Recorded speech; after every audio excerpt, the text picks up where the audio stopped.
നമസ്കാരം. വിഷൻ 24 വാർത്തകളിലേക്ക് സ്വാഗതം. കേരള വ്യാപാരി വ്യവസായി ഏകോപന സമിതി കുറ്റ്യാടി യൂണിറ്റ് കമ്മിറ്റിയുടെ നേതൃത്വത്തിൽ ഗ്രാമപഞ്ചായത്ത് ഓഫീസിലേക്ക് പ്രതിഷേധ പ്രകടനവും ധർണയും നടത്തി. ജില്ലാ കമ്മിറ്റി അംഗം OV ലത്തീഫ് ഉദ്ഘാടനം ചെയ്തു. കേരളത്തിലെ വ്യാപാരികളെ സംബന്ധിച്ചിടത്തോളം ഒരു വലിയ പ്രതിസന്ധിയിലൂടെ കടന്നുപോയിക്കൊണ്ടിരിക്കുകയാണ്. വ്യാപാര സമൂഹം ഇന്ന് അനുഭവിക്കുന്ന പ്രയാസങ്ങൾ പറഞ്ഞാൽ തീരില്ല. കോവിഡിന് ശേഷം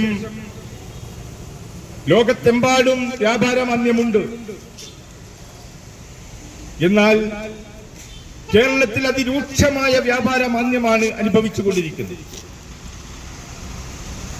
ഒട്ടനവധി സ്ഥാപനങ്ങൾ അടച്ച് പൂട്ടിപ്പോയിട്ടുണ്ട്. ഒരുപാട് സ്ഥാപനങ്ങൾ അടച്ചുപൂട്ടൽ ഭീഷണിയിലാണ്.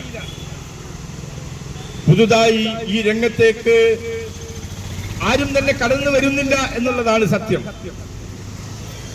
നാം വടകരയിലേക്കോ കോഴിക്കോട്ടേക്കോ യാത്ര ചെയ്യുമ്പോൾ റോഡിന്റെ ഇരുവശങ്ങളിലും കാലിയായ ഒട്ടനവധി കെട്ടിടങ്ങൾ നമുക്ക് കാണാൻ കഴിയും.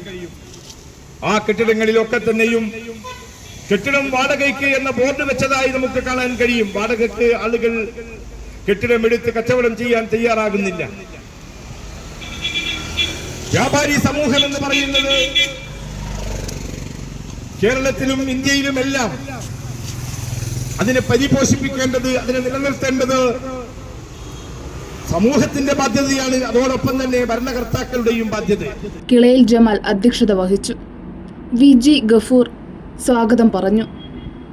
VK Ibrahim, AS Abbas, AK Shamseer എന്നിവർ സംസാരിച്ചു. രാജൻ വില്യാപ്പള്ളി, K യൂനുസ്, ഷറഫുദ്ദീൻ ശോഭിക, ജമാൽ പോത്തുകുനി, അൻവർ, ജൗവർ OV എന്നിവർ പ്രതിഷേധ പ്രകടനത്തിന് നേതൃത്വം നൽകി.